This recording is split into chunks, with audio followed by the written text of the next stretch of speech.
A darkened stage. The only light is a single spotlight swinging slowly through specks of dust and cigarette smoke. From the wings, Liam Gallagher steps into the beam.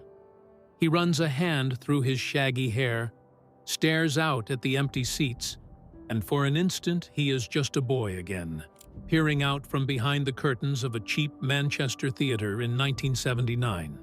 At 7 years old, Liam clutches his pillow on the cold linoleum floor as another fist crashes into the kitchen wall. His father's drunken rage sends porcelain shards into the night. His mother, Peggy, is already packing their bags while Liam's older brothers huddle trembling in the next room. She drags them into the harsh streetlight, 3 scared children, tired suitcases, and that night they flee the violence forever. The front door slams, and Liam's small heart pounds against his ribs. For the first time, he realizes love can hurt. New life in Burnage, a council house south of the city, feels both safe and empty. Peggy works 3 jobs, as a cleaner, a dinner lady, a childminder, just to keep bread on the table and boots on their feet. Money is always short, but at least no one is yelling. In the 2-bedroom flat, Liam shares a room with his brother Noel. Noel is already quiet, sketching fireman paintings and slipping pennies into guitar lesson tip jars. Liam is loud, fidgety, always searching for something beyond the beige corridor walls. He promises himself, "One day, I'll leave this ward behind." The first stirrings of music in Liam's life are almost accidental. At 15, a boy from another school swings a hammer at Liam's head in a schoolyard scuffle. A flash of pain, he hits the ground, and when he wakes up in the hospital, the world sounds different. Drip of 4, clatter of nurses' shoes, distant cough of a patient. A strange new rhythm undercuts everything.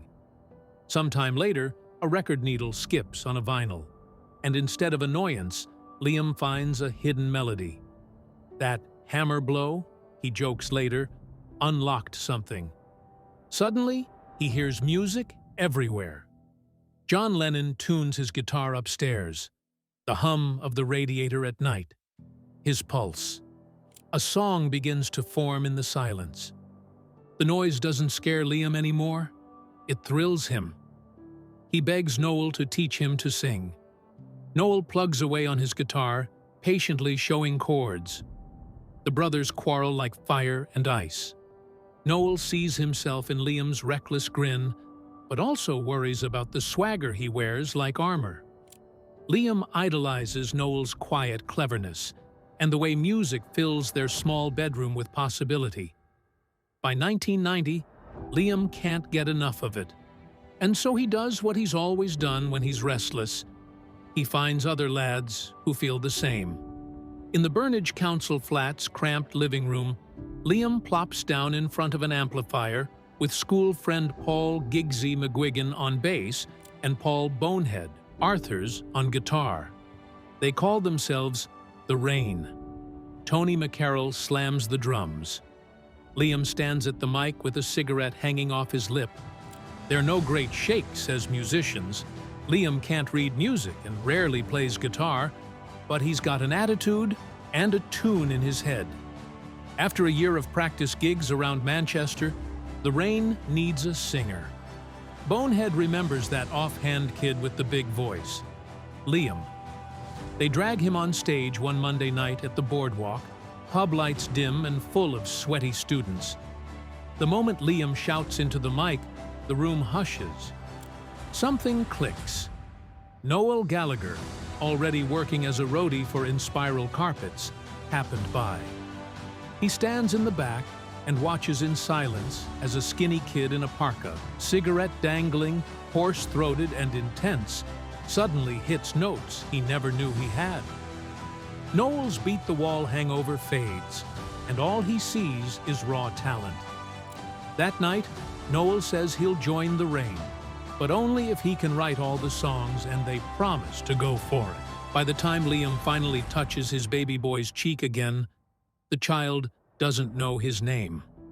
Lennon Francis Gallagher will carry Liam's name on his school reports, but carrying Liam's weight is another matter entirely. Meanwhile, Liam's older daughter, Molly, with another ex, remains a ghost in his life. He didn't see her grow up.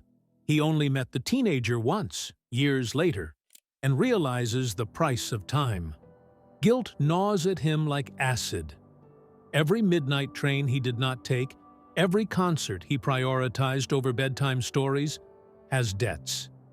He tries to hope that maybe, just maybe, they can reconcile. He writes a Christmas card with shaking hands and leaves it in the wind. By the late 2010s, Liam is no longer the boy who was hit by a hammer with the world in front of him. He has stumbled, crumbled, shed layers of himself at each bench in London parks and at the bottom of bourbon bottles. Addiction has brushed his name in every tabloid, painting him as a tragically wasted talent.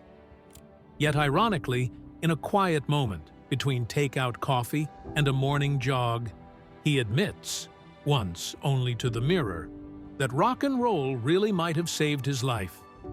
He's seen too many friends die on that path. He's hurt his body too much. He can't be digging holes for a living now. Not after he's lived like this. And still, like a moth to the flame, he keeps going back to the music. After Oasis is gone, Liam and a handful of old bandmates refuse to surrender the dream. They christen themselves Beady Eye and keep the shows going.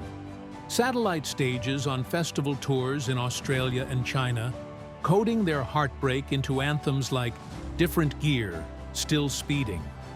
But without Noel's songwriting, their sound feels half-formed. No matter how he tries, Liam can't quite summon that old lightning. The world watches on. Some applaud his drive. Others just shrug that a frontman without his brother is not quite Oasis. By 2017, Liam Gallagher is 44, eyes bright but weary. He sets foot in another old studio, Rockfield in Wales once again, the same place his youth was captured. Liam hears those cheers in the solitude of a late-night cab ride. They sound hollow and hollowing all at once. He craves the applause, yet he also craves silence. On stage, he still has that swagger, perhaps more measured now, like a warrior who's learned when to put the sword down. But when he riffs into Wall of Glass, beneath the layers of bravado, he's still singing for that boy in Burnage who once heard music for the first time. The audience is older too, white hairs and kids who weren't born at Wembley '96, singing along because their tough frontman taught them to. He takes a long look at them and realizes he is a symbol of something, the messy beauty of survival. He jokes about divorce, and Noel to hide that he feels old wounds gape open under the neon lights.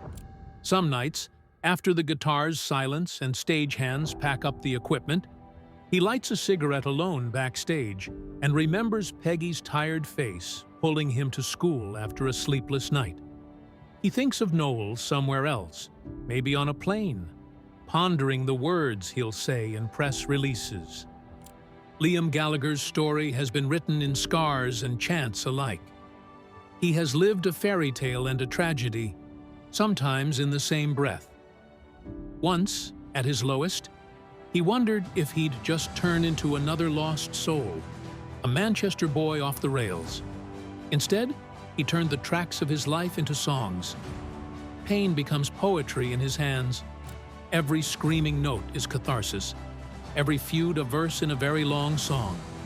He has seen love and family fall apart, yet he still writes, "You and me, we're gonna live forever." He has battled loneliness on stages of 1,000,000 people, looking out and seeing strangers where brothers should stand. And now, standing in the quiet aftermath of another gig, Liam realizes something. None of this is over. Not really. The pain is still there, ringing under his ribs like the kick drum in Live Forever. Fame still feels like a distant fever dream when morning comes, but he is still standing. He is still singing. The lens of a camera might capture an angry glare or a goofy grin, but it cannot fully see the man behind them. A survivor who has danced with every devil and still clings to the music that once saved him. In this half-lit room, Liam exhales smoke. He looks up at a faded poster of Oasis on the wall, young faces staring back from the past. "We will," he murmurs, voice thick but certain.